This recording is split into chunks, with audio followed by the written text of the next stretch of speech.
Um, and joining me and leading tonight's wonderful demonstration is artist Vaishali Prazmari. And Vaishali has been exhibiting for just over 15 years. She has an MA from the Slade School of Fine Art and is working towards a PhD from Slade. Also, in her work, she incorporates elements from a variety of cultures, including her own Chinese, Indian, and Persian heritage, into vivid and detailed pieces. And she recently launched an epic project on the 1001 Arabian Nights, part of her practice-led PhD at the Slade School of Art, and a collaborative series called Carpet Pages. Vaishali has very generously agreed and offered to run this demonstration to give you insight into miniature paintings. So I'm going to hand over to her in a minute. Just to let those of you who've just come in know that we'll be recording this to go on the website. So feel free to mute and turn off your camera if that's more comfortable for you. And I'll be fielding questions for Vaishali throughout the demonstration on the chat, so you can post them there. And on that note, I will hand over to Vaishali and let her take it away. Hi everybody, I'm gonna change to this little diagram. This is just a temporary diagram to just take you through what we'll be doing today. So this is miniature painting. It's a slow art, that's the first thing to say. And there are essentially 6 main steps. So I've done already the first 2, just to make it go faster, because it's so slow. Which are, and this goes for all kind of traditional arts. You can quite generalize by saying that the traditional arts of which miniature painting is a part go through a preparation stage. So the preparatory stage usually involves getting your drawing, then tracing it, transferring it onto your surface, and then inking in the lines. So these 2 steps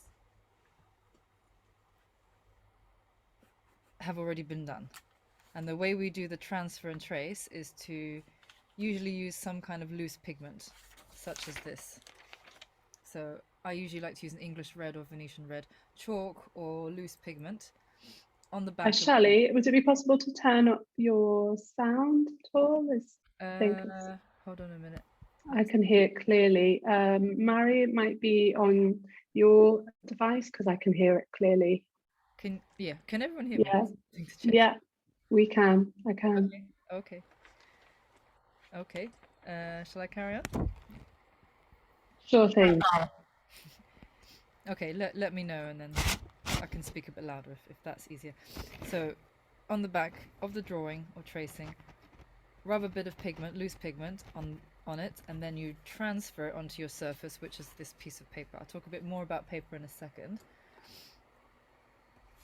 So you can transfer it using a variety of different tools. I've got a porcupine quill brush I specially made for this, and that just involves keeping the drawing intact and then making the lines. So I'll do little, and that should transfer over here, and you can just see it's a little fuzzy. That's because this pigment is loose and not bound yet. By contrast, if I do a pencil line, that's what it looks like. Some people like to use pencil. I like to use this pigment way because it's softer and more natural, and it forces you to redraw the lines when you come to painting them. So in terms of these stages, we are now here, ready to ink in the lines. And by the way, this is something I came up with. It's not official. I call it the house of miniature painting as a way to describe the technique. But this main house, this preparation layer, takes absolutely ages. It takes half the time of the entire process. The next stage, inking in and then color fill, we'll do together from now on. So inking in the lines involves tiny brushes. Get a small brush here.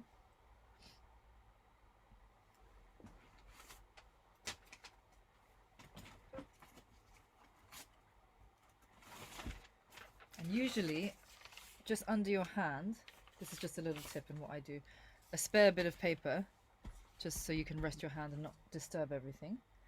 So the ink we use is, you can use Chinese ink or Sumi ink, Japanese ink or Korean ink, any carbon-based ink, Persian ink, Arabic ink, Turkish ink, Indian ink, whatever, as long as it's carbon-based and indelible. The key is that it won't wash out by adding water in it. So this will work. And then you simply draw over the lines again.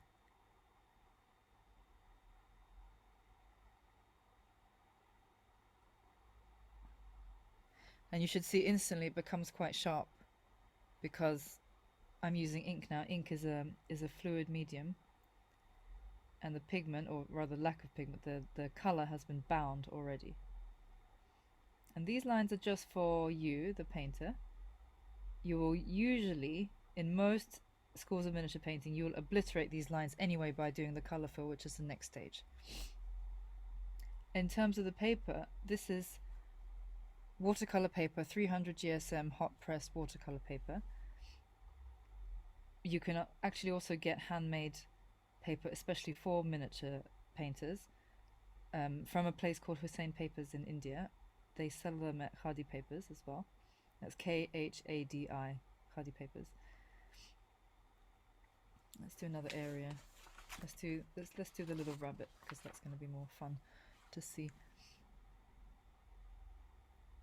And then with the kind of shop bought paper, you need to do a process of preparing it for the miniature, for these really fine lines, to make it ultra smooth. So that involves, so this is the original paper, bright white paper. What I've done is I've stained it. This is not to kind of fake antique it, but this is a process they really did in the past. They stained the paper, usually with tea or coffee or something like that. Also onion skin. This one is onion skin dye.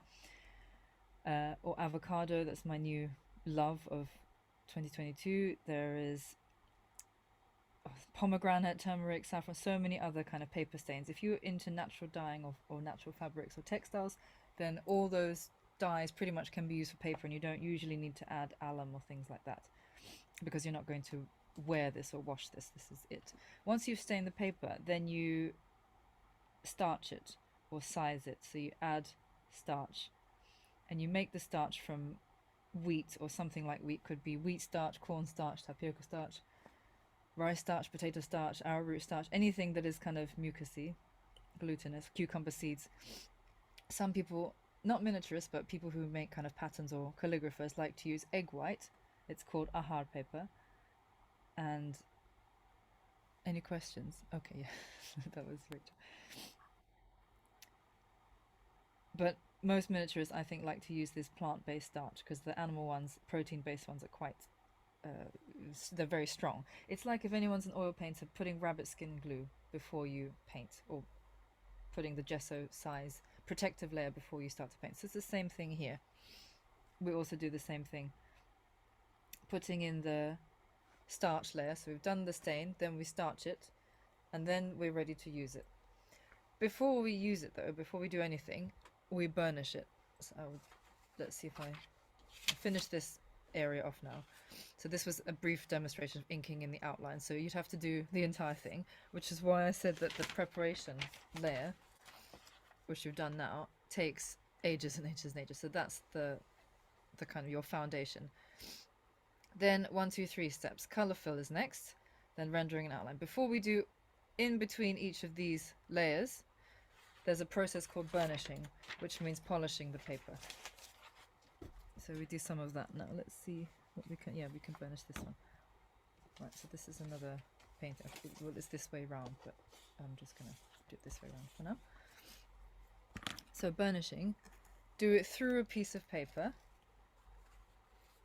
a piece of thin tracing paper or parchment paper or baking paper, and you can use several different kinds of burnishers, and the aim is to kind of rub the paper quite hard.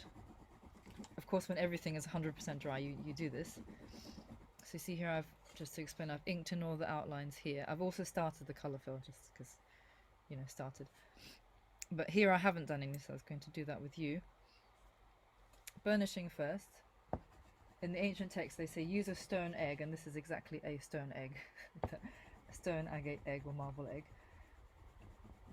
Rubbing the colors down so that they feel at one with the paper on the same level as the entire page. So if this is your piece of paper and this is your color on top that you've just painted, eventually it becomes like this kind of at the same level as the paper. And the reason for that is well, there are manifold reasons. One of them is that it protects the color from being washed off. It also enhances the luminosity of the color, because remember, in the past they used many different pigments, and everything was handmade. So one of the colors I love is malachite, and you may have heard of shell color. So this is actually in a shell, but you know, it doesn't have to be in a shell, but this one happens to be in a shell. Shell colors, not made of shells, but put in shells for storage. And this is malachite. Let's do some color fill then. So I've done the burnishing. It's really smooth. You can actually hear it. Sometimes you can hear it. Sometimes the burnished surface is softer sounding than or silent compared to the non-burnished rougher surface. So that's quite rough, because that's a natural pigment. So that's unburnished, that's burnished. So this is a handmade malachite. Malachite is a semi-precious gemstone, so another reason for burnishing is to make them shine, and polish them so they're lustrous. And another reason is that because you're kind of batting them down to the level of the paper, you're actually preserving them. It helps with longevity. And another reason is because this is a book art, so the paintings went in books, and in order to be able to turn the pages and so everything wasn't so thick, they made it kind of as one layer, so you could turn the pages. So this is some malachite. I'll just paint that in somewhere. Maybe some of the leaves here. Okay. So in practice, you don't have to use handmade pigments such as this. You can also use shop-bought watercolors. You may see it written when you see kind of the materials list of miniature painters. Some people say gouache. I actually don't like that term gouache, because gouache is a specific kind of different medium. Actually, it's not technically watercolor, because it has a lot of fillers added into it. And this is just the natural stuff. Watercolor, pan watercolor, is likely to be more pure. So it's what paint is essentially is pigment plus gum arabic plus water, sometimes honey or things like that. But generally, the sort of recipe is pigment, which is malachite in this case, plus gum arabic plus water. If you had the malachite pigment and added oil, you'd have oil paint. So the pigment is very flexible. Add egg and you have, egg tempera, things like that. There are a couple of different ways to do this color fill layer. Okay, it's moving around. So this one is the easiest. I'll do it again. It is, let's call it the flooding method. So you just trace around the outlines quite carefully now, and you can see the lines are being obliterated slowly. And this is the point. So when you have your inking in the lines, of course you have to be careful doing it, but also knowing that the lines will be covered. And I get asked a lot, so why bother doing it then? Why not leaving it pencil? There is something about the muscle memory of doing it that makes it easier. There's a lot of repetition in miniature painting, and a lot of patience involved, and it's part of the tradition as well. Vaishali, you mentioned the question you get asked. Is this a good point to put to you? A couple have popped up in the chat. Yeah, go ahead. Yeah, so Rochelle asks, what did you use to copy your work? So tracing paper, sometimes self-drawn. Do you mean in terms of the original images, or actually how to do it, the trace and transfer? I'm not sure. Rochelle, do you want to come in and ask, or pop it in the chat and I can field it to Vaishali? Because this one, for example, this image originally is a very interesting one. This is a miniature painting copy of a miniature painting copy of a Dutch print. So I was very interested in the original Dutch print, which a miniature artist saw, and I've obviously modified it and changed it, but I was interested in this figure, this melancholic man. And anyway, so what is it? Was it that, or was it how to actually physically do it? I'm not sure. I've asked the person who asked the question to clarify in the chat. Okay. I'll let you know if they do. Somebody else has asked, Marie has asked, could we have a material list? If that's possible to provide that for attendees, the materials that you've been using. Sure. Actually, I have a materials. There's a forum for miniature painting online. I run it with a friend, and it's called miniaturepaintingforum.com. And I think under resources, there is just a full materials list there. Okay, great. I'll find that link and pop it in the chat. And Marie also says, thank you for your time and kindness, loving what you're doing. So I'll let you get on now and field any more questions, maybe in about another 10-15 minutes. Okay, I mean, you can just do them as they come if you like. It's Okay. up to you, Rachel. Actually, I'll leave it to you.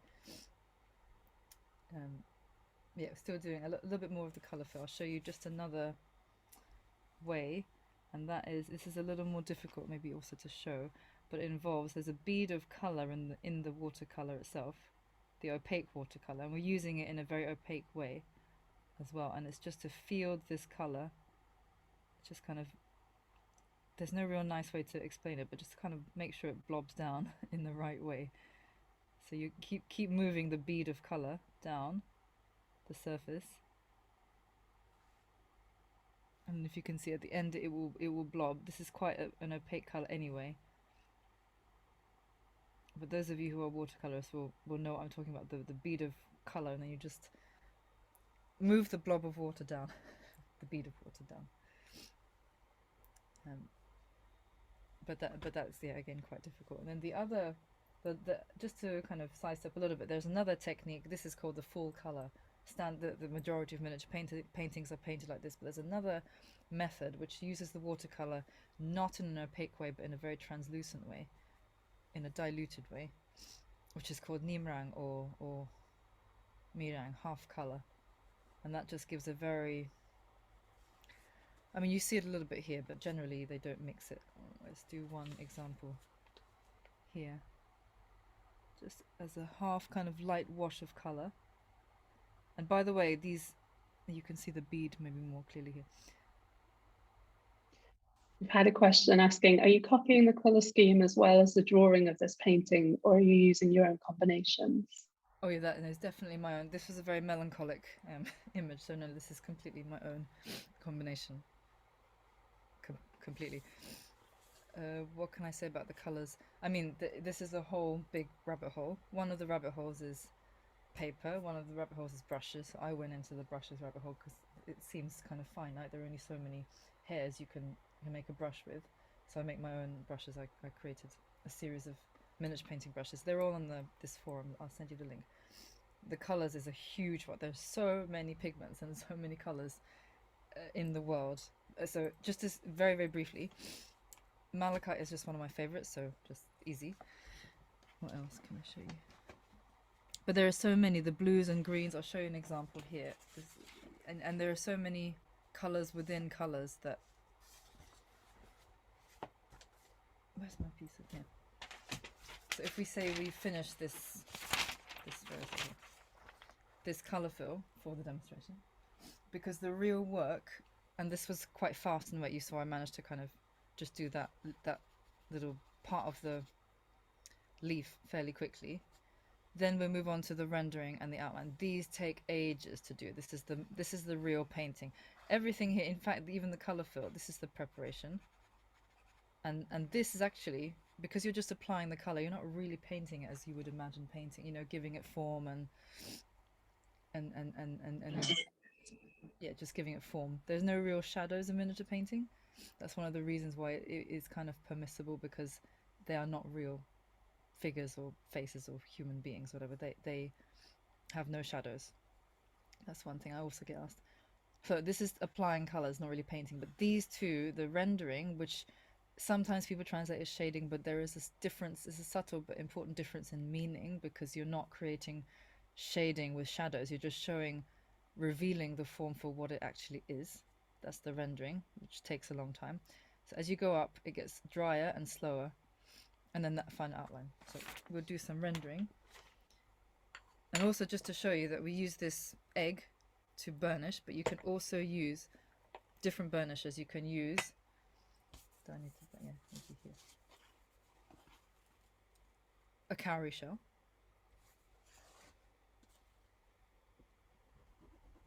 Cowrie shells are quite nice to burnish. You can also burnish directly onto the surface, but the first time you do it, just do it through a piece of kind of parchment paper, baking paper, and then lift it off and then burnish directly. So there's a lot of burnishing going on. Every layer. Obviously not in between every single stroke you do, that would take ages, but when it feels like it needs a bit of flattening, then you flatten it. So let's use some different colors here. Yeah, I was talking about colors. So my favorites are the kind of blues and greens, as is ever. That's why I showed this painting. So malachite, azurite, lapis, those are all traditional colors that they used. Lapis is this really, lapis lazuli is really kind of deep blue. They often use it for the sky. Azurite is another nice blue as well. Azurite and malachite come from the same stone. There are other... Yeah, we've had a question about pigments, about where you get your pigments from. All different places. If you're based in London, again, there's a nice material resources shops list in this forum. I'll put it on now actually, so that maybe I've put the link on there. I hope I found the right one. It looks like your website. Yeah. Yeah. A lot of the, oh, thanks, Rachel. That's got a lot of the resources. But anyway, Cornellison, if you're based in London, Cornellison's. Otherwise, there's some American resources as well. So I don't quite know where you're from, but maybe I can help. And somebody else has asked, how long has this art form been in use? That's a good question, because in use is a nice way of phrasing it. If you think we have extant manuscripts, it's a manuscript art, right? So how long have manuscripts been around in the Islamic world, Indian world? And that's a long time, ever since paper was really introduced. But even then, before then, they were still painting. There are some rare examples of, say, painting on vellum as well, and papyrus, of course. But okay, let's say from the 12th century was definitely they were in production, kind of thing. And they didn't only, we tend to focus on kind of elite, royal, beautiful manuscripts, but they also had obviously medical manuscripts, astrological treatises, even kind of notebooks that students would take, and they all had illustrations or paintings in them. So if you say 11th, 12th centuries to the 18th century, that's a long time. I always say 600 years about, and that's a kind of conservative estimate. It's probably longer. So a long time, really long time. What killed miniature painting, the art of miniature painting essentially, was the arrival of the printing press and photography. So the Mughals were in India were the last kind of bastion, I suppose, to hold out in a big way, because they had the patronage of the royals, but also the family workshops of painters that stayed. And you still have them today. So in northern India, Pahari painters, or Pakistan, and Iran and Turkey, you'd have miniature painters, but I guess not on the same scale. I'm going to add some colour, so I'm going to add this pink into these rocks just to show that rendering, this is what rendering is. It's a shading that's done with a lot of kind of tiny brush strokes adjacent to each other, and you can very subtly change the look of a piece. The other thing is that opaque watercolour dries and changes colour. I don't know if you saw that colour change. It dries differently. It's not like oil paint. What you see is what you get. It kind of dries darker or lighter depending on the shade. I don't know if you're able to kind of see that. I'll do something that's a bit more obvious. Having said all that as well, you're not necessarily aiming for something obvious with rendering. You want it to be a little subtle. And it almost looks like you're painting with nothing, but you are doing something. You just have to wait for it to dry. And then it will kind of magically appear. I'll just dot this colour around it. So this is carmine, originally carmine as a pigment. You were talking about pigments. This is crushed insects. Lovely. But I mean, this is not real carmine. Yeah, cochineal. You can get real cochineal, but yeah. I generally like the mineral colours because of the burnishing. Some colours, just to say as well, are quite dangerous, so just be careful. The ones I mentioned, malachite, azurite, lapis, they're not the most dangerous, which is another reason I like to use them. But there are the reds and yellows and oranges, which are quite highly dangerous. So taking the yellows, Realga orpiment, this is arsenic, so you gamboge as well, you've just got to be careful. Cornelisons in London, maybe I mentioned that already, they sell them. Then you have and you've got to be a bit careful as well about the sources of pigments, because lots of people sell pigments on Etsy, and obviously I can't verify all of them. There's a kind of legal issue as well. Make sure you're getting them from legal sources, etc. A lot of pigments are the earth colors, the iron oxides, and you could, I suppose, in theory, get them yourself. I have friends who go to, I don't know, Hampstead Heath and just scrape bits off rocks and whatever. But just check if you're allowed to do that and stuff. Then the orange, so the orange color that I really like is a lead based color, lead red. It's this kind of scarlety red called minium, and that's actually what gave its name to miniature painting. It's not because it's small, but I know you see how slowly it's going as well. I'll do some on another painting in a minute. It just happens to be small because it goes in books, but actually it comes from the word miniature is not a word from the countries of origin. It's a Western word that's been re-exported back, and it's based on this Latin word minium, lead red, and that everybody uses miniature painting. It's actually manuscript painting, although they didn't have word, they just called it painting, and it's just painting. So I've just added a kind of blush of this pink kind of across the top, and this is kind of natural because you're painting kind of with a wettish paint on top of something that's dried. So if you can imagine, those of you that do paint, if you paint something wet on top of something that's dried for watercolors or even gouache, you can re-wet the layer underneath and it can all be a big mess and a big hole. So in order to stop that, you're just layering it on top with a dry brush. This is dry brush technique, called dry brush technique, and it's about 90% dry, so you're really just layering it softly over the top. So let's do something else now. So Vaishali, two Yep. things. Linda's asked crushed cochineal. Yeah. Yeah. Yeah, that's And it. Exactly. yeah, go ahead. Yeah, crushed cochineal, exactly. And Vicky said she loves the overall effect of the color combinations. Beautiful. Oh, thank you. Yeah, but the thing is, it's this kind of sensibility, I suppose, that I have or have grown up with, and you find it just by looking at a lot of miniature paintings. I suppose they really knew about color and a lot of color. I was now just going to use a bright orange that's very similar to this minium this is very similar to minium. Sindoor is called in many Indian languages. If you buy pigments from India, sindoor, very poisonous but very nice.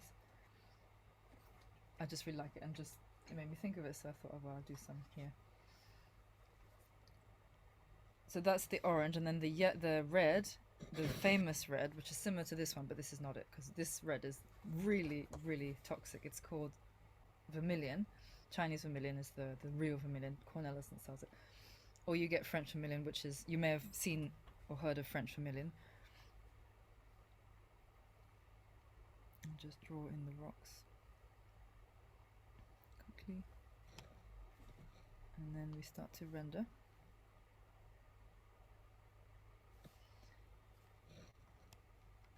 And this vermilion is made from cinnabar, so it's in the alchemical text they would say a marriage of mercury and sulfur, which is the modern chemical formula for it is mercuric sulfide, and it's really, really dangerous. Can you see it's dried, and you see, I don't know if you can see that. Can you see it, Rachel? It's just tiny bit of... Yeah, I can see the difference. Yeah. Yeah, so it is really subtle. That's it. That's all there is to say. It's just something that's really subtle, and you build up to this. So this one started with just blue. This is the blue div from the Shahnameh, which is the Persian Book of Kings. I love this text. Lots of divs, which are devils, little devils in it. Started off blue, just one flat color, and then on top of it, just been rendered. Down here, maybe this one here. So you'll see it kind of come into being. So the word in Farsi is pardaht, pardaz, pardaz in Urdu, I think. Also purda, I think in Punjabi, as I've taught different students from different places, so they will tell me. It's and this word is very significant in these languages. It means to reveal or unveil. It's to do with veils or curtains or this kind of something that opens and closes and reveals the light. So you're revealing the form for what it is. Yeah, you can pretty much see that. It's just several layers. So I've done one layer. It's called this one layer. And you kind of go in and do the second one. And you build it up slowly like that to get to something quite, not dramatic, but kind of dark like that. You build up to it. You can also render in white on top of a color. Sometimes that's used. Rarely, but occasionally. It's more difficult because that way you just have to cover it. You need more coverage.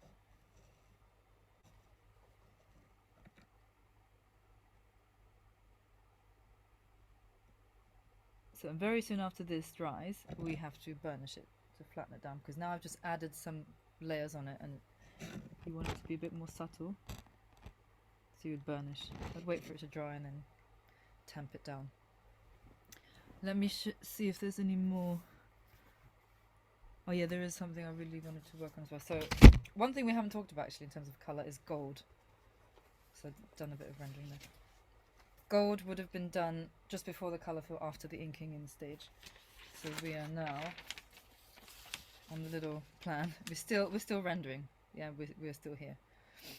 But in between the inking in and colour fill, there is gold gilding. It just takes a long time, so I didn't show that. But there is that option to gold gild. I'll show you this guy here. This is a really exaggerated, blown up version of a Mughal.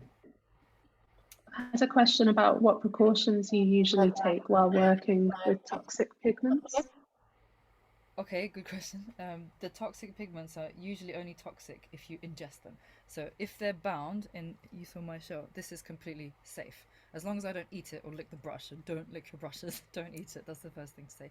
It's safe like that. However, if you're going to make your own, that's a different story, because they are finely ground powders, and I've made them, from crushing my own malachite stones and pulverizing them, and that's when it's dangerous. You have to wear a mask. And I've only really done it with stones that are not super dangerous, like malachite, azurite. Although it's not the actual inherent properties of it that make it dangerous, it's the fact that they are tiny, tiny, tiny particles that just get into your system. So that's the problem with any colour. Obviously, if you're going to use something like cinnabar, which is the mercury sulfide, that's really, just be careful.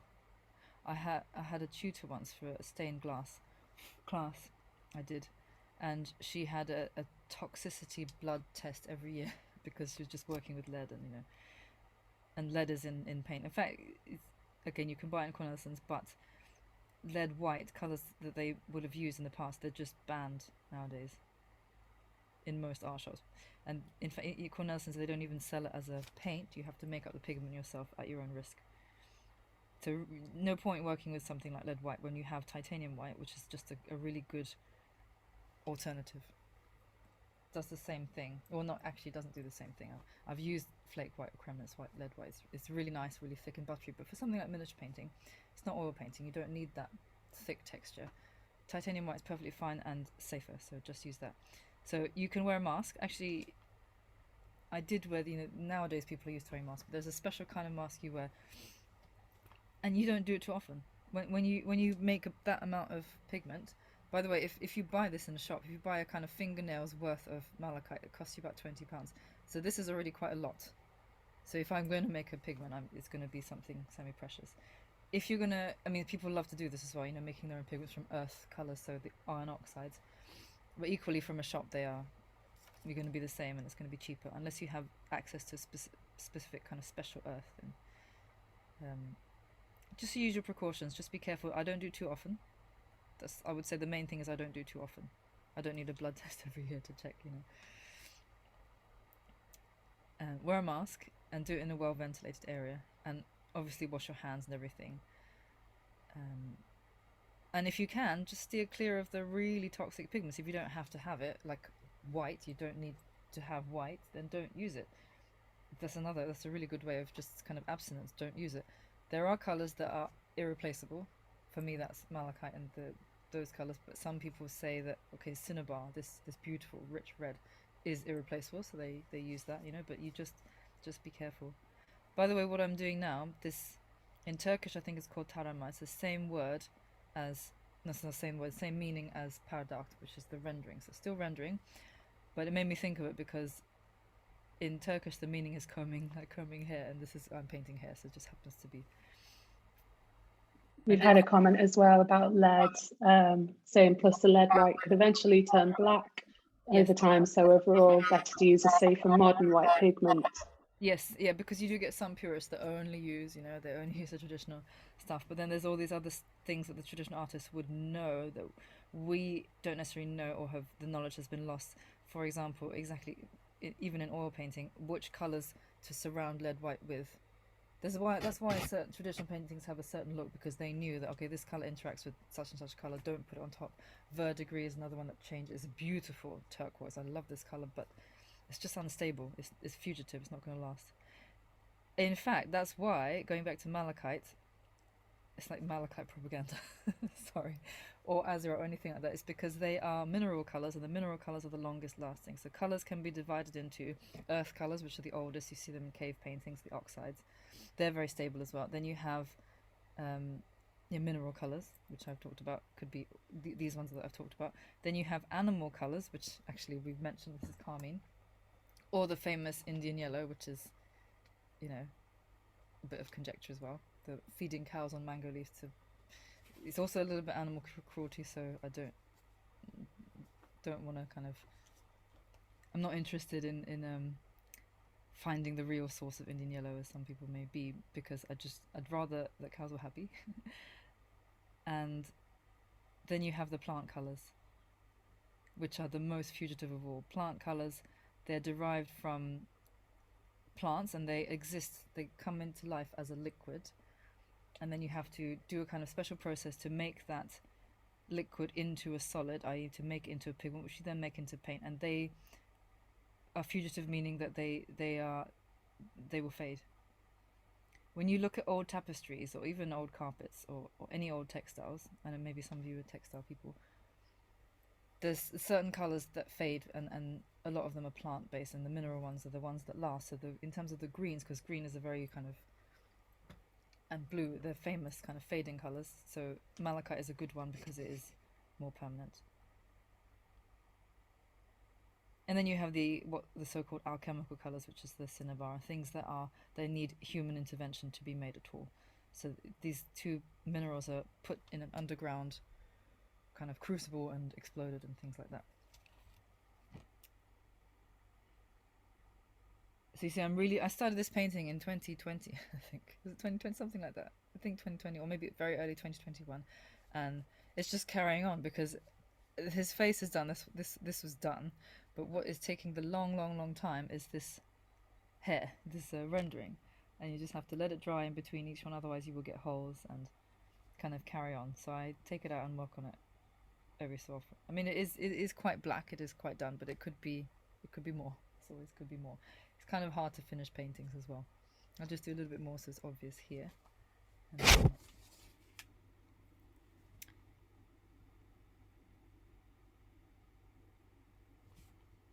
it's just short or long dashes and dots, adjacent strokes next to each other. Just create subtlety. Yeah, so we only touched on gold briefly, just to say that it can be gold. They also use silver in terms of colours changing. A lot of the water was silver, gilt with silver. I'm not sure what the term is. I think it's just to silver something. It was silvered. And then that tarnished over time, so it becomes black, which they knew. So it's kind of a mystery as to why they did it at all, knowing it would tarnish over time. And we talked a bit about ink. I'll do a little bit more rendering here, and then I've got another type of ink to share with you. So this is, we talked about the Chinese ink, or equivalent.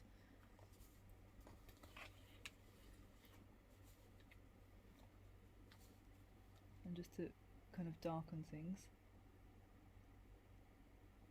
Just another layer.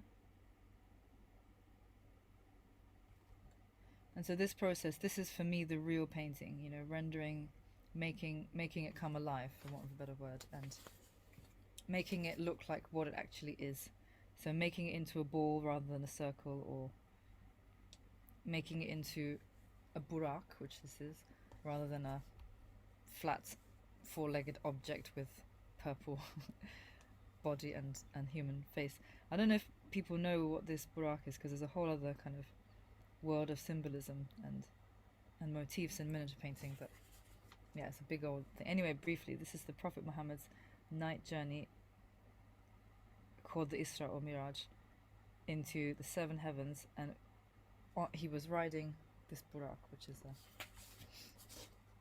kind of horse-like animal with a human female head.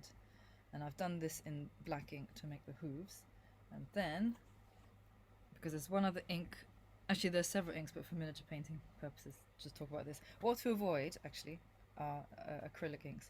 So that one, and then we're going to do the same thing but in walnut ink. Another one to avoid actually is oak gall ink. You may have heard, if you know about inks, oak gall inks, lovely stuff for other things, but there are certain inks that get darker over time. It's kind of legal inks, they last for 300 years or whatever, used in manuscripts, but not for this. They're used for calligraphy. This, you're never ever using the ink at kind of 100% strength. It's always a little bit diluted, a little bit paler, because the really darkest ink is used for the calligraphy. Actually, if you go and look at manuscripts, I don't know where you're all based, but if you go to the British Library or the Met in New York, wherever you have access to manuscripts, if anyone's in Europe, I really like the David collection in Copenhagen. A really nice museum. There's a list of museums on the website as well, should be. I mean, that I've been to, not necessarily all of them. Walnut ink is brown. The Mughals really liked walnut ink because it's softer. You can mix the walnut ink with the black ink. You can mix, so you see I'm dotting it around because I'm just starting it now, so I'm not going to finish one hoof and then kind of move on. I will work on all four of them at the same time, and soon we'll move on to the final outlines as well.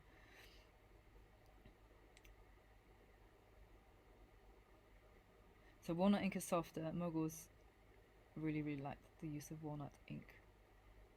They did a lot of faces. This is because the Mughal Emperor Akbar, lifted the ban on the depiction of human figures. This is a very famous Islamic thing. One is not supposed to depict the human form at all, although what actually happened in practice is that they did anyway.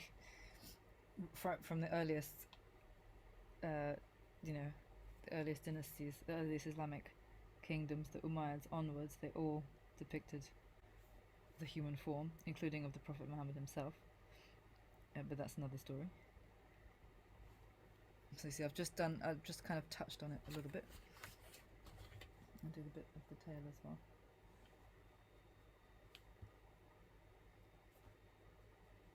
So I would say, at least, I mean, this is probably my opinion, but the opinion of some scholars as well, the height or the epitome of miniature painting was in the Safavid and Mughal times. This is the Indo-Persian miniatures people talk about. At least the two schools that I guess I'm most familiar with, that I like, although there are others, I just don't know so much about them. There's Ottoman paintings, Arab miniature painting, there's a lot. There's the Chinese painting influence on miniature painting is also quite famous. There was another Western transmission from Byzantium that's lesser known, but it's still there, from icon painting and things. So it's a big world. If you imagine geographically where these heartlands of miniature painting are, the Silk Road, you can imagine all the kind of cultural exchanges that went on between the two. Rembrandt made a copy of a miniature, and it's thought that Leonardo da Vinci also saw miniature paintings, and vice versa. So this Melancholia, the man that I showed you earlier on in this demonstration, this was a Persian artist who'd moved to the Mughal court and settled in India, and made a copy of, but made it his own, made it in a Mughal style, added a tree of a Dutch print that he's seen of the same theme, Melancholia. They shared the same medical theories of the four humours, melancholia being one of the dry and cold, I think, medical humours. So they shared that. Don't forget that it was the Arabs who kind of kept the Greek knowledge alive, so medical knowledge as well. So there's a lot of crossover, but it's nice to... Something I always like is cultural exchange anyway. So now we go in between. So if you think about it as little pixels or pigments, in between the lines I've done previously, just add it in here. And something I should also do is burnish in between, because I've done a bit of painting now, so time to burnish. Again through this, and I'll just show you another burnish there, because when we get smaller and smaller and smaller, you don't have to use a massive burnish. You can use these small ones, smallish ones, and just burnish specific areas. One thing I have got on this painting is gold, which is a good example of gold. So this fire here is gold. Often the holy figures of prophets or any holy figure, angels, were painted with fire coming out of their heads. That's also a very Turkish tradition. Had an interesting question. Why are sometimes two miniatures from different manuscripts almost identical? They did copies of copies. I can't think of one actually off the top of my head, but something they also did was, say they're painting. Have I got a symbol? No. If they're painting a phoenix or simurg facing one direction, this direction, because they have the tracing on tracing paper, they could then use that, and they had copies of kind of master books of tracings or master tracings. They could then use that tracing paper to turn it over around and trace this exact same thing on another page, and you find that recurring motifs throughout the same manuscript, because it's the same character essentially appearing several times. So you do see that. Do you have a specific example in mind at all, or just in general? Another example, well, actually I can think of one. It's Behzad. So the two, or I guess the most famous man, mostly they were men. There were some female miniature painters, but generally they were men. Behzad, Behzad or Bihzad. So Behzad was kind of the most famous miniature painter of all time, even in his time. My favourite is actually Sultan Muhammad, who came a bit after him. He did kind of very colourful rocks, and used the colours I like. So, but Behzad was an innovator in many ways. He painted a couple of camels fighting, which was then painted. A copy was painted as a kind of homage to him by another artist, Abdas Samad, I think, kind of in the future, as a way of kind of honouring him, and also as an homage to him, and also as a chance to show off his own skills. So this idea of copying is really, it's a bit alien, I suppose, to modern Western culture, perhaps, but it wasn't alien at all then. It was seen in a different light. Copying and tradition as a way of honouring what's come before you, and as a way of kind of continuity, I suppose. So the idea of tracing and transferring, and this idea of there's no original, but the original would be God or tradition, or not worrying so much about being original, because knowing that there is none. The other thing you could do with ink, so we've used walnut ink, just compare it quickly to the black ink. So they are different. One is softer than the other. But the other thing you can do is combine them. So you can combine them with each other. You can combine them with paint as well. So you could mix, let's say, a red into the ink and paint with that. So let's do that now, because we haven't used red.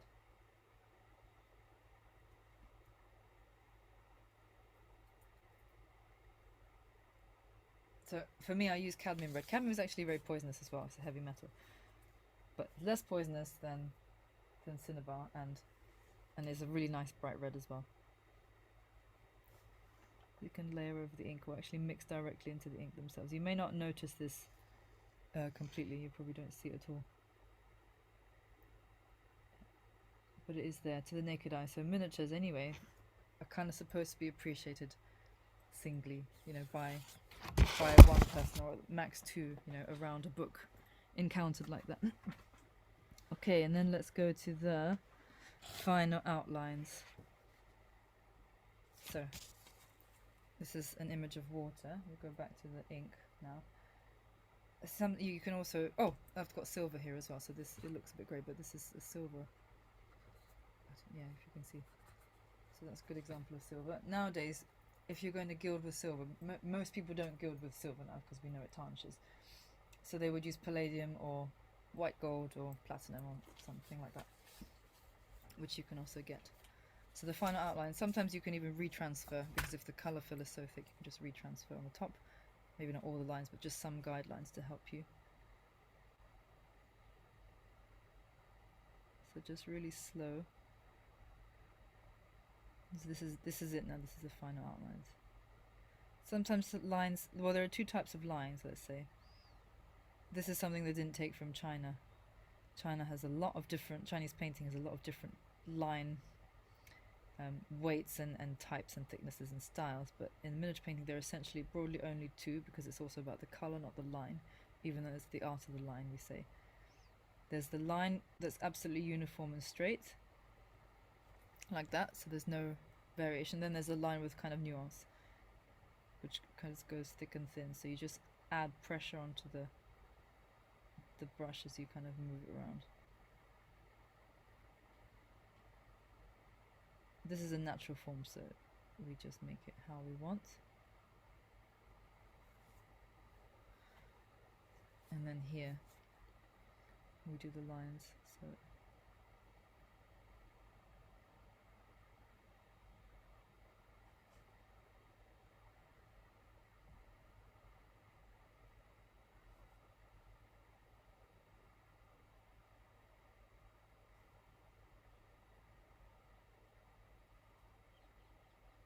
thick and thin, just a little bit of taper.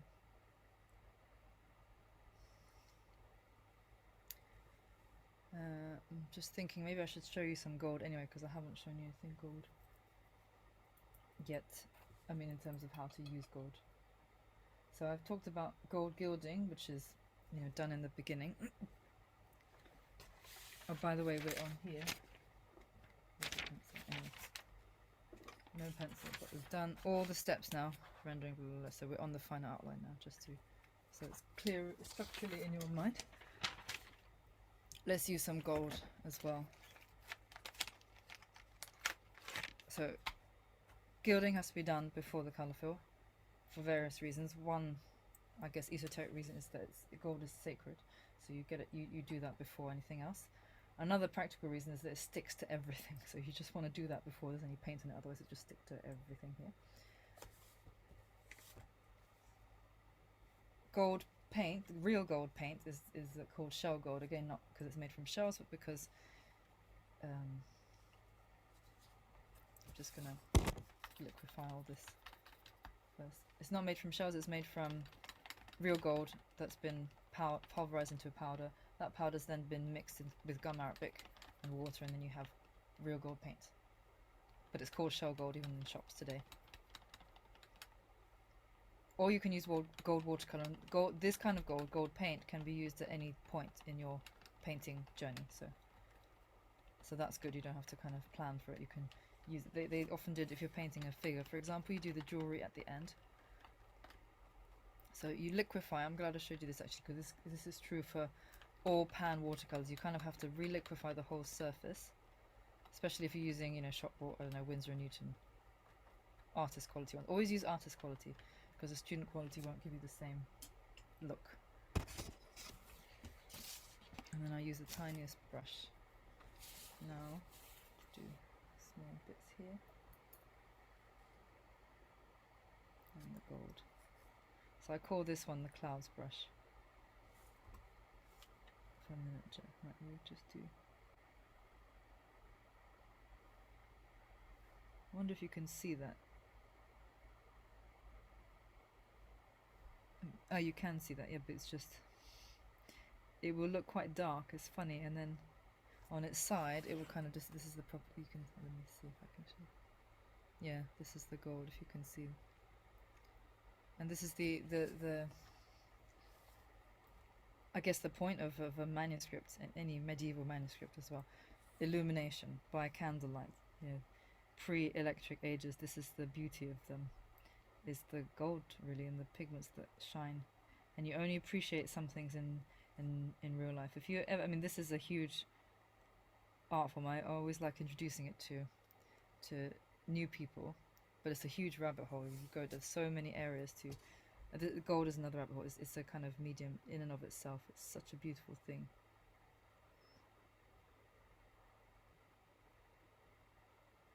Even the tiniest strokes, they will just light up there. You can see them. Just want to see if there's a couple of other ones we can squeeze in. Yeah, maybe. Okay, so that was some outlining and gold. Then, this is quite a sad story actually. This is, if anyone knows the story of Layla Majnun, this is him. This is the Romeo and Juliet, basically. It's like Romeo and Juliet, so he's quite sad. But I just wonder if there's any outlines I can do. Yeah, there is. So I'll do some outlining now, but in walnut ink.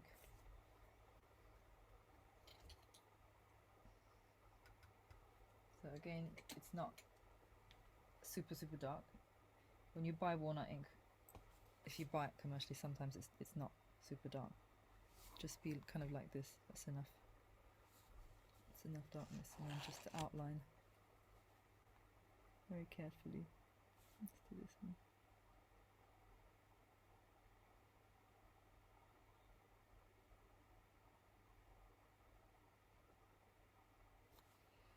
I don't know if you can see, there's a difference on the left-hand side as opposed to the right-hand side, and outlines are not supposed. It's not stained glass. It's not supposed to be seen immediately at first sight. It's not the outlines are not making an impact at all.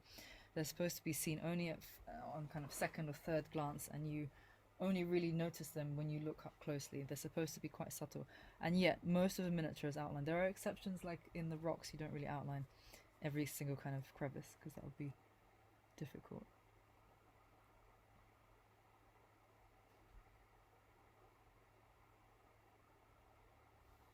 But maybe you can see that now that there is an outline there. Something is happening. Do a little figure as well. So these Mughal artists, this is from a Mughal painting, were influenced by, I mean, there's stuff going on there, but I just made it kind of fade into the distance. You see, at least I see Bruegel in it. I see influence of Dutch prints on it. He's so sad, weeping over his departed love, but life goes on in the distance. People are still tilling the fields and arguing or whatever.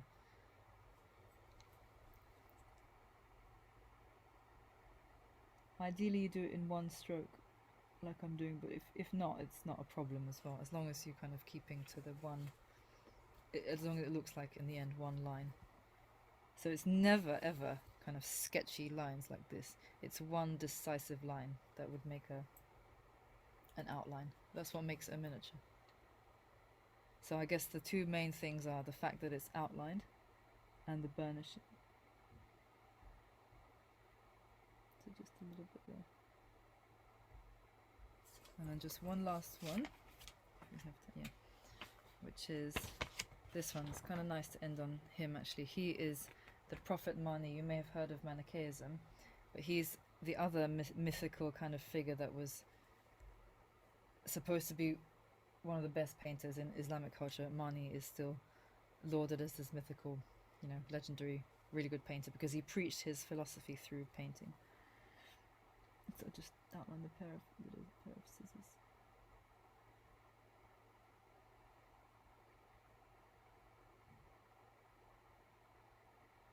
And there's a famous legend, him depicting a dead dog to warn people not to drink the water from this certain lake, whatever. And so I didn't want to paint a dead dog, so I just made my dog alive.